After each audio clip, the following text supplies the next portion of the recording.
Hi students, KD classes में आपका स्वागत है। तो मैं आशा करता हूं सभी अच्छे होंगे। चलिए भाई, आज हम जानते हैं कुछ और important question UP board exam 2024 के लिए। ठीक है, तो क्वेश्चनों को ध्यान से समझेंगे। आज ज्यादा क्वेश्चन मेरे ऑब्जेक्टिव टाइप होंगे और मैं मानता हूं कि यहां से ऑब्जेक्टिव टाइप क्वेश्चन आपको जरूर लगेगा और किस तरह से वो क्वेश्चन आपसे पूछता है मैं सभी तरह की चर्चा यहां पर करके चलूंगा। ठीक है, चलिए भाई, सबसे पहली बात करते हैं हम लोग। हमारा पहला ही क्वेश्चन है, निम्न में से किसके जलीय विलयन का क्वथनांक सबसे अधिक होगा।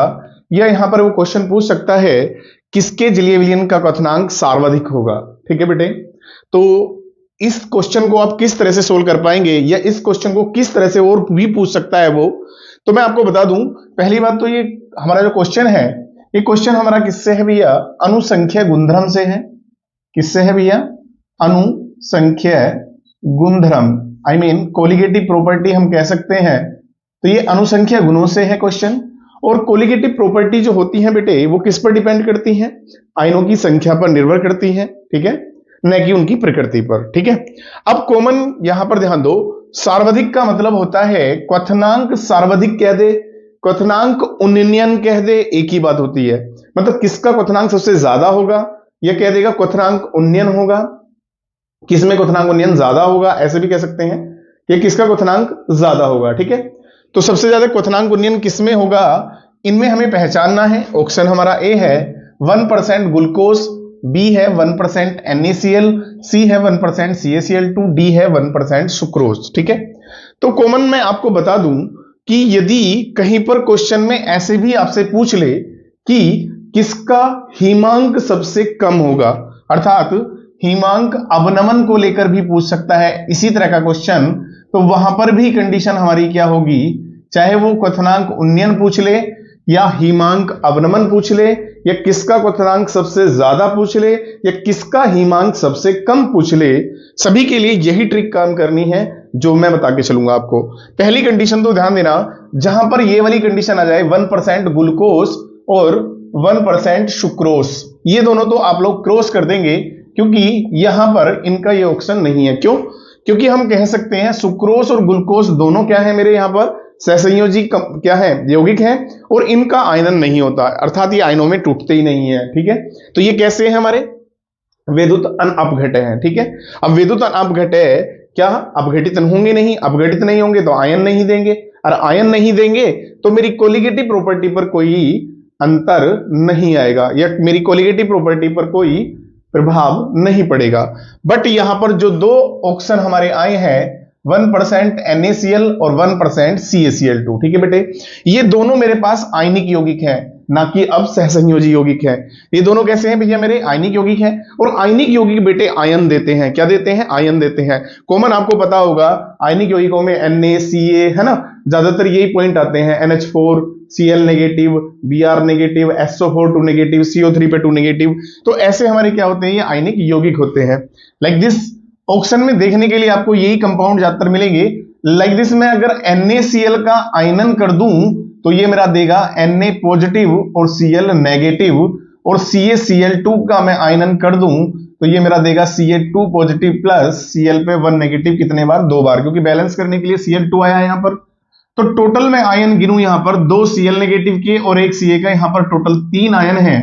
और यहां पर मैं अगर देखूं तो कितने आयन है भैया? 2 आयन है हमारे CaCl2 के। तो कितने आयन हैं? 3 है। NaCl के कितने आयन हैं? 2 है। तो हम कह सकते हैं यहां से इसके 3 आयन होने के कारण इसी के अंदर क्या होगा, इसका ही क्वथनांक सबसे ज्यादा होगा।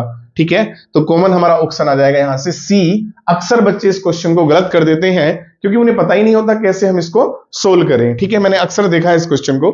चलिए अब मैं कहता हूं आपको, यदि यहां पर क्वथनांक की जगह आपसे पूछ ले किसका हीमांक सबसे कम होगा, ध्यान देना, क्वथनांक सबसे ज्यादा कह रहा है ना। अब ज्यादा कहने का मतलब कोलिगेटिव प्रॉपर्टी श्योर है, आंसर हमने क्लिक भी कर दिया है। बट मैंने कहा अगर क्वथनांक की जगह क्या कह दे भैया, किसका हीमांक सबसे कम होगा। ठीक है बेटे, तो सबसे कम होने का मतलब क्या हो जाएगा हमारा, तब भी इसका आंसर यही रहेगा। क्यों? ठीक है, यदि हीमांक अवनमन ना पूछकर या हीमांक ना पूछकर वो क्या पूछ ले, किसका परासरण दाब सबसे ज्यादा होगा, तो याद रखना बेटे परासरण दाब भी किसका सबसे ज्यादा होगा, 1% CaCl2 को होगा, क्योंकि परासरण दाब भी एक कोलिगेटिव प्रॉपर्टी है, मतलब अनुसंख्या गुणधर्म है। 4 कोलिगेटिव प्रॉपर्टी होती हैं, 4 अनुसंख्या गुणधर्म है, विलियन वाले चैप्टर में आपने पढ़ा होगा, तो ध्यान रखना। कभी कभी एक क्वेश्चन और मेरे दिमाग में आ रहा है कि वो पूछ लेता है निम्न में से कौन सा एक अनुसंख्या गुणधर्म है, और अनुसंख्या गुणधर्म को लेकर वो बोलता है ऑप्शन में हिमांक, क्वथनांक, परासरण और चौथा ऑप्शन दे देता है परासरण दाब। तो आपको क्लियर होना चाहिए कि अनुसंख्या गुणधर्म जो होते हैं वो क्या होते हैं, हिमांक अवनमन होता है ना कि हिमांक, क्वथनांक उन्नयन होता है न कि क्वथनांक, परासरण दाब होता है न कि परासरण। इट्स ओके, कभी मार नहीं खाएंगे। तो तीनों तरह का क्वेश्चन अगर आपसे पूछा जाता है इस प्रकार से ऑप्शन में, चाहे कितने भी कंपाउंड आपको बदल कर दे दे वो, तो आपको बस सिर्फ याद रखना है कौन ज्यादा आयन देगा, ठीक है। और विद्युत अनापघटय के अंतर्गत श्रेणी में कौन कौन आ सकते हैं हमारे, एक तो सुक्रोज दे सकता है आपको चलाने के लिए, घुमाने के लिए, ग्लूकोज दे सकता है, यूरिया दे सकता है। 3 ज्यादातर अनअपघटय यूज करता है वो, सुक्रोज, ठीक है, ग्लूकोज और आपका क्या है यूरिया, ठीक है। बाकी 1-2 क्या देगा, आपके आयनिक कंपाउंड देगा, ठीक। चलिए नेक्स्ट क्वेश्चन हमारा क्या आता है विशिष्ट चालकता का मात्रक है, ठीक है बेटे। मात्रक बोले तो यूनिट बोलते हैं। अब ये हमारा चैप्टर नंबर 3 से है, ठीक है। तो मैं कहूंगा यहां पर 3 चीज आपने 4 चीज पढ़ी होंगी। पहला प्रतिरोध पढ़ा होगा, दूसरा आपने यहां पर पढ़ा होगा विशिष्ट प्रतिरोध, और तीसरा आपने पढ़ा होगा चालकत्व, और चौथा आपने पढ़ा होगा विशिष्ट चालकत्व, ठीक है ना बेटे। तो याद रखना प्रतिरोध का मात्रक क्या होता है भैया, ओम होता है, और विशिष्ट प्रतिरोध का मात्रक ओम इनवर्स होता है, और चालक का मात्रक होता है बेटे ओम सेंटीमीटर, और विशिष्ट चालकता का मात्रक होता है मेरा ओम इनवर्स सेंटीमीटर इनवर्स। याद रखना, कभी कभी इसको इस तरह से भी बना देता है ओम इनवर्स सेंटीमीटर इनवर्स, तो ठीक है। इस तरह से आप लोग क्या करेंगे, ध्यान रखेंगे, तो इसमें कंफ्यूज नहीं होंगे। चलिए नेक्स्ट क्वेश्चन कहता है शून्य कोटि की अभिक्रिया के वेग स्थिरांक का मात्रक ज्ञात करो, ठीक है बेटे। शून्य कोटि अभिक्रिया को लेकर वो वेग स्थिरांक की जगह दर स्थिरांक भी बोल सकता है, क्योंकि वेग और दर एक ही बात होती है, और इस क्वेश्चन को लाजमी ज्यादातर पूछता ही पूछता है। इस तरह का क्वेश्चन आपको सोल्व करने के लिए सबसे पहले एक फॉर्मूला पता होना चाहिए, और वो फॉर्मूला क्या होता है हमारा, किसी भी हमें क्या करना है, किसी भी वेग स्थिरांक की, चाहे वो हमारा शून्य कोटि हो, चाहे प्रथम कोटि हो, चाहे वो द्वितीय कोटि हो, किसी भी कोटि की अभिक्रिया हो, सभी के लिए वेग स्थिरांक की इकाई निकालने के लिए एक फॉर्मूला याद रखेंगे। चलिए वो क्या है हमारा, सांद्रता बटे समय इंटू 1 बटे सांद्रता की घात n, ठीक है बेटे। n बराबर यहां पर क्या होता है, कोटि होता है। तो इस प्रकार से आप लोग क्या कर सकते हैं, यहां से इस फॉर्मूले से क्या निकाल सकते हैं, किसी भी कोटि की अभिक्रिया के वेग स्थिरांक की इकाई याद कर सकते हैं। चलो देखते हैं। सांद्रता का मात्रक हम लोग जानते हैं क्या होता है, मोल लीटर, ठीक है बेटे, लीटर इनवर्स होता है, बटे समय का मात्रक सेकंड होता है। आप वहां पर सेकंड रख सकते हैं, मिनट रख सकते हैं, हावर रख सकते हैं, कोई प्रॉब्लम नहीं है। इनटू 1 बटे सांद्रता क्या है भैया, वही है मोल लीटर इनवर्स, ठीक है। अब यहां पर क्या करना है हमें, मोल लीटर इनवर्स हमारे पास आ गया। अब हमारे पास उसने कहा है शून्य कोटि, मतलब कौन सा कहा है भैया, जीरो ऑर्डर रिएक्शन के लिए पूछ रहा है, तो n का मान हमारा यहां पर क्या है भैया, 0 मानना पड़ेगा। अब 0 मानेंगे तो यहां घात 0 आ जाएगा, और याद रखना किसी की घात भी शून्य जब होती है उसका मान कितना होता है बेटे, 1 होता है। तो हमारा बचा क्या शेष, मोल लीटर इनवर्स बटे सेकंड बचा, इसका वैल्यू तो कितना हो गया भैया, 1/1 मतलब 1 हो गया है। अब सेकंड हमारा नीचे से ऊपर जाएगा तो ये इनवर्स में आ जाएगा, मतलब कि हमारा mole litre inverse second inverse common यहां से क्लियर हो जाता है। तो इस प्रकार से हम लोग निकाल सकते हैं यहां पर शून्य कोटि अभिक्रिया के वेग स्थिरांक की इकाई। तो देख लेते हैं भाई, यहां पर क्या आया हमारा, लीटर सेकंड इनवर्स आया है। यहां पर हमारा आया लीटर मोल इनवर्स सेकंड, ये भी नहीं हो सकता, ये भी नहीं हो सकता।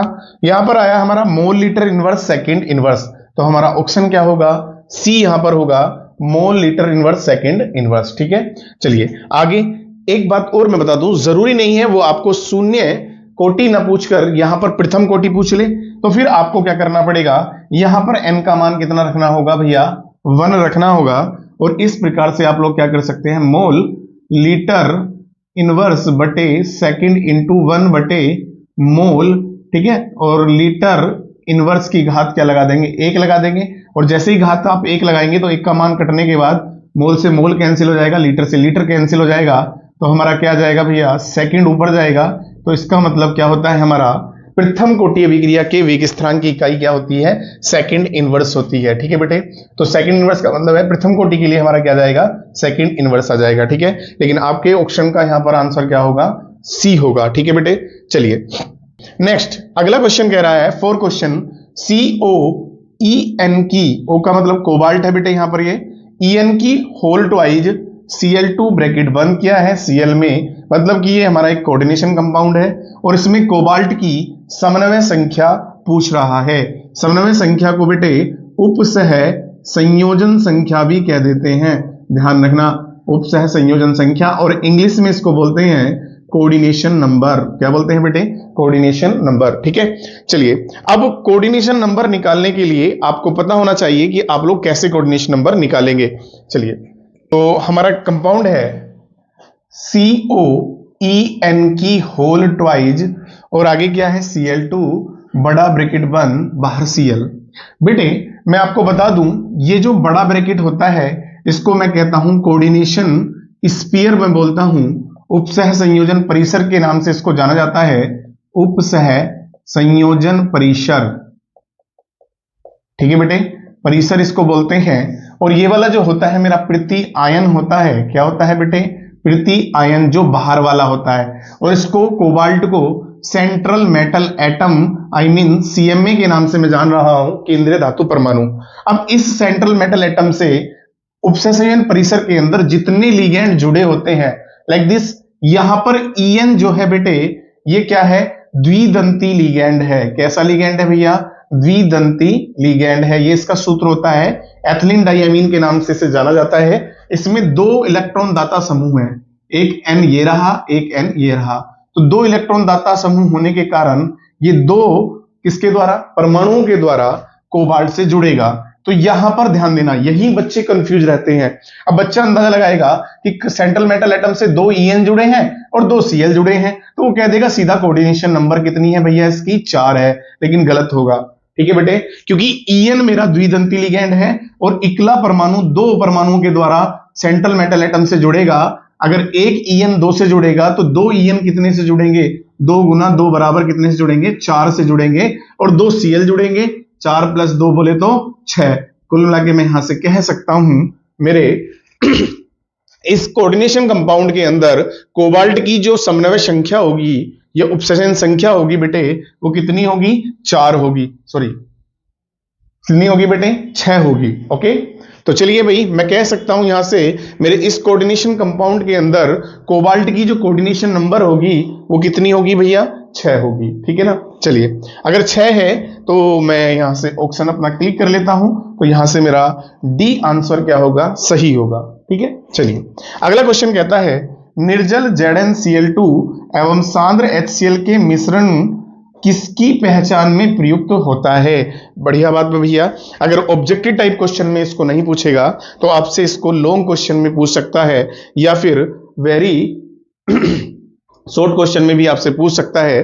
तो कॉमन ध्यान दो, निर्जल ZnCl2 व सांद्र HCl होते क्या है, ZnCl2 निर्जल और सांद्र HCl जो होते हैं, मैंने पहले भी आपको बताया इसके बारे में, इसको ल्यूकास अभिकर्मक के नाम से जाना जाता है।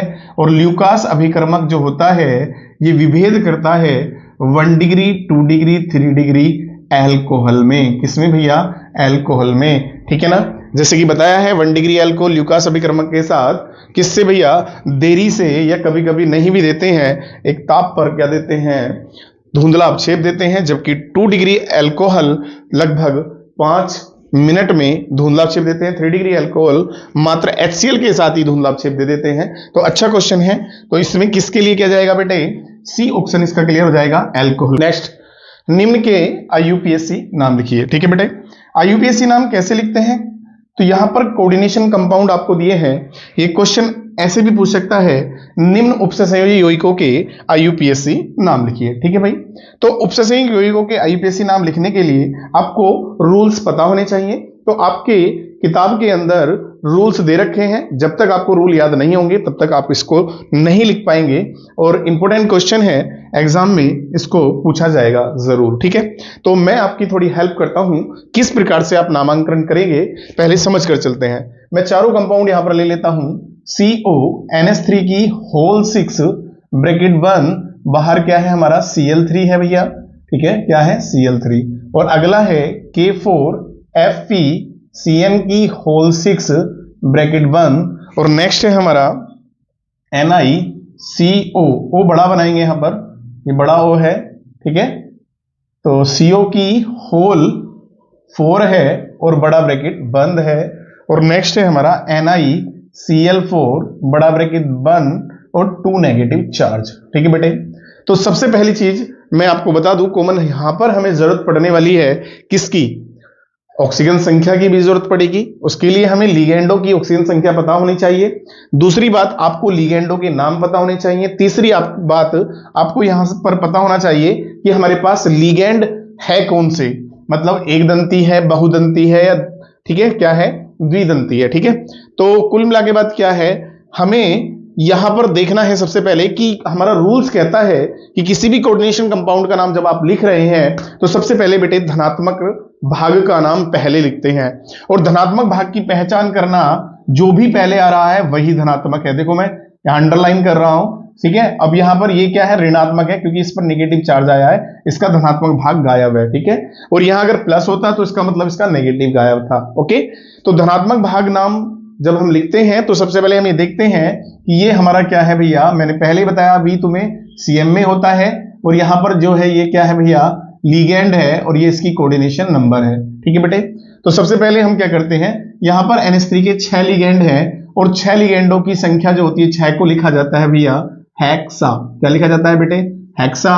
और NH3 याद रखना उदासीन लिगेंड है, जिसके लिए एमीन शब्द यूज करते हैं, ठीक है बेटे, क्या यूज करते हैं हम, एमीन शब्द यूज करते हैं, और एक ही लाइन के अंदर लिखते चलेंगे। और CO जो है हमारा, अब देखना, क्योंकि हमारा ये प्लस भाग है, कैसा भाग है भैया, प्लस, और ये क्या है माइनस, तो अगर हमारा कोऑर्डिनेशन स्फीयर कैसा है, धनात्मक है, आई मीन उपसरण सत्ता अगर हमारी धनात्मक है, तो हम केंद्रीय परमाणु या CMA का नाम सिंपल साधारण वही लिखते हैं जो होता है कोबाल्ट, क्या जाएगा भैया, कोबाल्ट। अब कोबाल्ट आ गया, लेकिन साथ में अब हमें ध्यान देना है कि कोबाल्ट लिखने के बाद उसकी ऑक्सीजन संख्या को रोमन अंकों में लिखा जाता है ब्रैकेट में। अब यहां पर ऑक्सीजन संख्या कैसे निकालते हैं, अब आपको ऑक्सीजन संख्या निकालनी नहीं आती होगी, ऑक्सीजन संख्या निकालना मैं सिखा देता हूं आपको, कैसे निकाल पाएंगे। जब तक आपको तत्वों की ऑक्सीजन संख्या नहीं पता है तब तक कंफ्यूजन रहेगा। NH3 H2O EN CO इन सब की ऑक्सीजन संख्या 0 होती है, FCl Br IOH, ठीक है बेटे, CN इनकी ऑक्सीजन संख्या कितनी होती है, -1 होती है, K, ठीक है बेटे, Na और हमारा Ag, ठीक है, और इनकी ऑक्सीजन संख्या क्या होती है, Li वगैरह इनकी कितनी होती है, प्लस की 1 होती है, ठीक है बेटे, SO4 CO3, ठीक है, और हमारा SO अगर आ जाए तो इनकी ऑक्सीजन संख्या माइनस की 2 होती है, ठीक है। चलिए देख लेते हैं पहला CO की ऑक्सीजन संख्या हमें निकालनी है, तो उसे X मान लेते हैं बेटे, X प्लस NH3 की कोऑर्डिनेशन नंबर कितनी है, 6 NH3 है, तो 6 गुना NH3 की ऑक्सीजन संख्या कितनी होती है, 0 होती है, प्लस Cl कितने एटम हैं, Cl के 3 हैं, तो 3 गुना Cl की कितनी होती है बेटे, -1 होती है, और बराबर सबका योग 0 होता है, ठीक है। X ये तो सारा 0 हो जाएगा, -3 बराबर 0, X बराबर इधर गए तो 3 आ गई, तो कोबाल्ट क्या आएगी बेटे, थर्ड आएगी। और बेटे ये जो भार वाला आयन होता है इसे प्रति आयन बोलते हैं, इसका नाम क्या जाएगा, क्लोराइड आ जाएगा, क्या जाएगा भैया, क्लोराइड। अब एक बात और भी कॉमन है कि यहां पर Cl की संख्या 3 है, तो 3 से मतलब ट्राई मत लगा देना, प्रति आयन का नाम सिंपल ऐसे ही लिखेंगे, उसके नंबर से कोई ध्यान नहीं देंगे। चलिए अब इसमें धनात्मक भाग K है भैया, ऋणात्मक मेरा परिसर है, चले। तो K का कॉमन नाम मैंने कहा था, टेट्रावेट्रा नहीं लगाएंगे कभी, K के लिए K के 4 है तो टेट्रा लगा देंगे, नहीं बेटे, बड़े ब्रैकेट के बाहर वाले का नाम सिंपल ऐसे ही लिख देंगे, पोटेशियम। अब यहां रूल तुम्हारा कहता है कि यदि हमारा यहां पर कोई क्या स्फीयर मेरा नेगेटिव है, तो पहली बात तो नेगेटिव के साथ मुझे एक कॉमन बात याद रखनी है कि CMA के नाम के अंत में 8 लगाना है। दूसरी बात, यहां CN मेरा लिगेंड कैसा है भैया, नेगेटिव लिगेंड है, क्योंकि CN पे माइनस चार्ज होता है, ठीक है। माइनस का मतलब है कैसा है, ऋणात्मक है। और उसके अंत में क्या लगाएंगे, पोटेशियम हेक्सा 6 के लिए लाएंगे, साइनाइडो भी लिख सकते हैं, साइनिडो, वो आगे आ गया ना अंत में, साइनिडो। अब Fe का कॉमन नाम आयरन होता है। यदि इस वाली कंडीशन में Fe होता तो आयरन लिखते, लेकिन इस वाली कंडीशन में आया है तो आयरन के लिए क्या लगाएंगे बेटे, फेरेट लगाएंगे। और फेरेट की ऑक्सीजन संख्या निकाल देंगे। देखो मैंने भी बताया 4 गुना K की कितनी होती है, +1 होती है, प्लस Fe की x मान लेंगे, प्लस 6 गुना CN की -1 बराबर योग 0। 4 + x -6 बराबर 0। अब -4 गए, कितने बचे, सॉरी -6 में से +4 के कितने बचे, -2 बराबर 0। तो x बराबर कितना आ जाएगा हमारा, 2 आ जाएगा। तो 2 आने का मतलब ये हो गया फेरेट सेकंड ऑक्सीकरण संख्या इसकी आ गई, ठीक है बेटे। तो इस प्रकार से आप नाम लिख सकते हैं। अब चलिए, ये मेरा उदासीन क्या है, कोऑर्डिनेशन कंपाउंड है। उदासीन का नाम धनात्मक की तरह ही लिखेंगे। सबसे पहली बात 4 के लिए लाएंगे टेट्रा, और टेट्रा CO को बोलते हैं बेटे कार्बोनिल, और कार्बोनिल की ऑक्सीजन संख्या क्या होती है भैया, 0 होती है। तो टेट्रा कार्बोनिल, Na के लिए कॉमन सिंपल नाम निकिल, और ऑक्सीजन संख्या कितनी आ जाएगी इसकी, 0 हो जाएगी, क्योंकि CO की 0 होती है तो 4 0 0 हो जाएगा। चलिए, अब यहां पर मेरे परिशद पर खुद ही पहले बता रहा है नेगेटिव चार्ज की ऋणात्मक है, तो 4 के लिए लाएंगे टेट्रा, और इसके लिए भैया Cl के लिए लाएंगे क्लोरिडो, या राइडो भी लगा सकते हैं, क्लोरिडो। अब Na को निकिल नहीं लिख सकते क्योंकि ये ऋणात्मक है, तो निकिलेट लिखेंगे, निकिलेट। और ऑक्सीजन संख्या कितनी निकल के आएगी इसकी, 2, बोले तो सेकंड आ जाएगी, ठीक है बेटे। और बाद में इस पे चार्ज आया है तो अंत में क्या लगा देंगे भैया, आयन लगा देंगे। क्या लगा देंगे, आयन लगा देंगे, ताकि आपको याद रहे, ठीक है। चलिए, इस तरह का क्वेश्चन आप लोग क्लियर कर सकते हैं। मगर कंफ्यूजन एक और भी यहां पर आ जाता है कि अगर खुदा ना करे वो कैसे एग्जामिनर क्या करे भैया, क्वेश्चन में इस तरह से आपको सूत्र ना देकर IUPAC नाम दे दे और उससे आपको कहे सूत्र बनाइए, तो बिल्कुल सिंपल सी बात है बेटी, कोई कंफ्यूजन नहीं है। आपको मान लो सपोज करो यही दे दिया हेक्साएमीन कोबाल्ट 3 क्लोराइड, तो मैं ट्रिक सिखा देता हूं। तो हेक्सा मतलब एमीन के 6 हैं, बट यहां पर जाइए, सबसे पहले सेंट्रल मेटल एटम कोबाल्ट है, और कोबाल्ट मतलब CO लाएंगे, और हेक्सा का मतलब क्या लिया है, NH3 की होल 6 लिया है, ब्रैकेट बंद कर दिया, और बाहर क्या कह रहा है, क्लोराइड बोले तो Cl। लेकिन कंफ्यूजन यही बनेगा कि Cl के कितने होने चाहिए। कॉमन कोबाल्ट की ऑक्सीजन संख्या कितनी आई है, 3rd आई है, 3rd लगेगी तो प्लस की 3 रखेंगे, 6 गुना अमोनिया की 0 होती है, प्लस इसे x मान लेंगे बराबर योग 0। x बराबर -3 इधर गए तो कितने हो गए, ये तो 0 हो जाता है, -3 हो गए। सिंपल सी बात है, Cl के कितने होने चाहिए, ये Cl की संख्या -1 होती है तो 3 होने चाहिए। कौन मिला लो, बिल्कुल सेम है। ऐसे आप IUPAC नाम लिख सकते हैं, तो कोई कंफ्यूजन नहीं है भैया, कंफ्यूजन को दूर रखेंगे। चलिए, अगला क्वेश्चन कहता है क्या 0.1 मोलल CaNO3 की होल ट्वाइस के जलीय विलयन के क्वथनांक की गणना कीजिए। जल के लिए Kb का मान बेटे दिया है। अब भैया बात ये आ जाती है कि क्वेश्चन आपको कैसे कवर करना है, ठीक है। चलिए सीखते हैं। तो कैसे कवर करना है, सबसे पहली बात मैं आपको बता दूं बेटे, यहां पर CaNO3 की जो होल ट्वाइस आया है, ये एक विद्युत अपघट है। और बेटे कोलिगेटिव प्रॉपर्टी में ये कॉमन बात ध्यान रखेंगे, बिल्कुल सिंपल बात, कि इस सवाल की पहचान, ये क्वेश्चन बहुत इंपॉर्टेंट क्वेश्चन है, एग्जाम में इसको पूछा जाएगा बेटे। मगर एक बात ध्यान रखेंगे कि इंपॉर्टेंट होने के साथ साथ ये बात ध्यान रखेंगे कि इस क्वेश्चन में अब आपको कंफ्यूजन उठता होगा, सर हमने कोलिगेटिव प्रॉपर्टी तो सिंपल पढ़ी है, बिल्कुल पढ़ी है, सर वो आई कहां से आ जाता है, बिल्कुल सही बात है भैया, आई कहां से आ जाता है, इसको जानने के लिए ही मैं आपको बता रहा हूं कि आई कहां से आता है बेटे। यदि आपको पेपर में क्वेश्चन दिया जाए और कहीं भी सुक्रोस, ग्लूकोस, यूरिया, ठीक है बेटे, या एथिलीन ग्लाइकोल वगैरह दे दे, तो ये विद्युत अनअपघटय होते हैं, ठीक है बेटे। और विद्युत अनअपघटय का आयनन नहीं होता तो उनसे कोलिगेटिव प्रॉपर्टी पे कोई फर्क नहीं पड़ता, और नहीं पड़ता अगर, तो सिंपल बात है, ये कॉमन ध्यान रखना। तो सीधा यदि आपको कहीं पे डेल्टा टीबी निकालना पड़ जाए तो डेल्टा टीबी बराबर सीधा केबी इंटू एम का फॉर्मूला लगा देंगे, पाई निकल जाए तो सीधा CRT का फॉर्मूला लगा देंगे। बट अगर मेरा कहीं CaNO3 की होल ट्वाइज, NaCl, KCl, ठीक है, या फिर मेरा क्या जाता है NaOH, CH3COOH।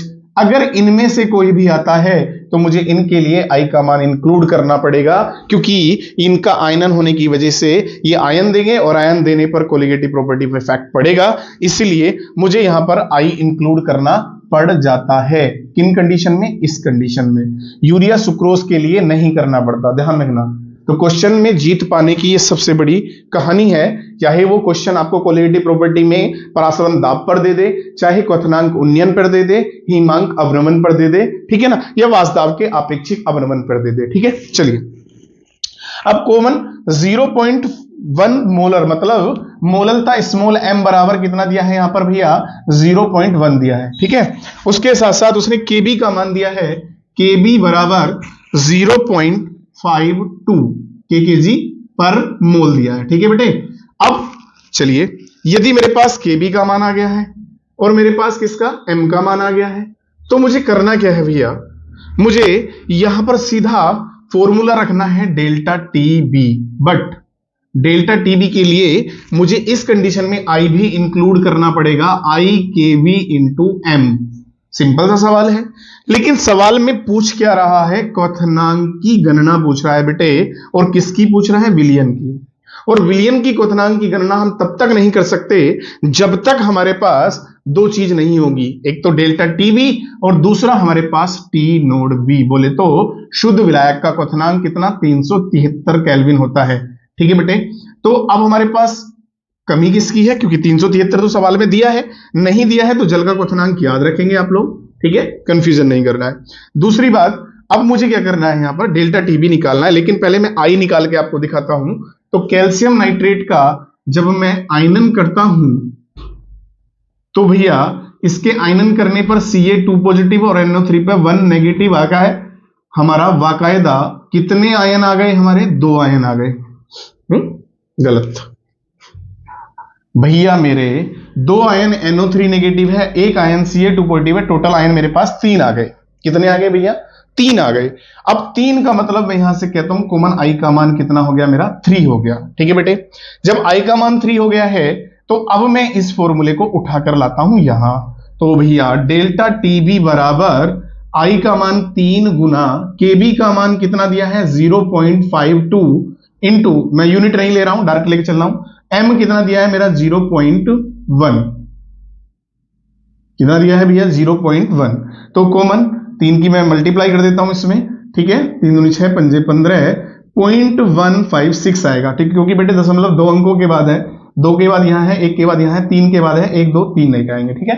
अब आई का मान भी यहां पर इंक्लूड हो गया, तो मेरा डेल्टा टीबी यहां से निकल आया। तो मैं लोग जानता हूं डेल्टा टीबी बराबर होता है मेरा T B minus T naught B, ठीक है। विलियन के क्वथनांक में से किसका? शुद्ध विलायक का घटाता हूं तो मेरा क्वथनांक उन्नयन निकलता है, ठीक है। अब मुझे बताना क्या है? मुझे बताना है टीबी, चूंकि मुझे टीबी ज्ञात करना है बेटे विलियन का क्वथनांक। अब विलियन का क्वथनांक ज्ञात करने के लिए मुझे क्या करना पड़ेगा? सिंपल, अपने फॉर्मूले में जो जो पोटेशन मेरे पास है उनको रख देना है। टी नोड बी ये रहा मेरा 373 हो गया, और टीबी मुझे ज्ञात करना है माइनस, और डेल्टा टीबी मेरा कितना है? 0.156 आया, ठीक है बेटे। पक्षांतर कर देंगे तो मेरा क्या आ जाएगा भैया? टीबी बराबर, मतलब इधर वाली चीज जो माइनस में है इधर आकर कायम हो जाएगी, प्लस में हो जाएगी। 0.156 प्लस 373 ऐड कर देंगे और आप आंसर यहां से पा सकते हैं, ठीक है। और आंसर हमारा केल्विन में ही आएगा, आप चाहे यूनिट को कैलकुलेट करते चलेंगे, सही है। चलिए अब क्लियर हमारा यहां पर हो जाता है, यहां भी केल्विन में ही रहेगा। तो इस प्रकार से आप लोग न्यूमेरिकल क्लियर कर सकते हैं, मगर ध्यान रखना जरूरी नहीं है वो आपको क्वथनांक पर क्वेश्चन दे, ठीक है बेटे। कोलिगेटिव प्रॉपर्टी है, क्वथनांक की जगह यहां पर क्वेश्चन में फेरबदल करके वो यहां पर के बी की जगह के एफ दे दे और यहां पर हिमांक पूछ ले। या फिर सपोज करो जैसे उसने यहां पर 0.1 मोलल दिया है, वो मोलल ना देकर कह दे 2 ग्राम या 2 ग्राम विलायक की इतनी मात्रा के अंदर घुले हैं, तो इसका मतलब क्या है? फिर हमें मोललता का फॉर्मूला लगाना पड़ेगा, और मोललता का फॉर्मूला आप जानते हैं, विलायक का द्रव्यमान बटे विलायक का मोल द्रव्यमान गुना विलायक का द्रव्यमान केजी में, ठीक है ना। उस फॉर्मूले से आप लोग क्या निकाल सकते हैं, मोललता निकाल सकते हैं, ठीक है बेटे। या फिर क्वेश्चन में हो सकता है वो परासरण दाब को लेकर क्वेश्चन पूछ ले, यदि सांद्रता, क्योंकि परासरण दाब में सांद्रता मोलरता लेते हैं ना कि मोललता, ठीक है। तो इस तरह से कोलिगेटिव क्वेश्चन, कोलिगेटिव प्रॉपर्टी पर क्वेश्चन आप लोग क्या करेंगे भैया, क्लियर करके आएंगे, पेपर में मार नहीं खाएंगे। चले आगे चलते हैं। नेक्स्ट अगला क्वेश्चन क्या कहता है हमारा, नेक्स्ट क्वेश्चन कहता है 1 डिग्री 2 डिग्री 3 डिग्री एमाइन में कैसे विभेद करेंगे, ठीक है बेटे, इसको कवर करते हैं। चलिए, अच्छा क्वेश्चन है। तो पहली बात तो आपको पता होना चाहिए ये 1 डिग्री और 2 डिग्री और 3 डिग्री एमाइन क्या होता है बेटे। 1 degree amine, 2 degree amine, 3 degree amine. बेटे जो एमाइन होते हैं उनका जो वर्गीकरण किया गया है वो 3 प्रकार से किया गया है। लाइक दिस, जो एमाइन है हमारे या एमीन है वो 3 टाइप के होते हैं। 1 डिग्री 2 डिग्री को प्राथमिक, द्वितीयक, तृतीयक भी कह देते हैं, प्राइमरी एमाइन, सेकेंडरी एमाइन और टर्सरी एमाइन, TRI एमाइन, ठीक है बेटे।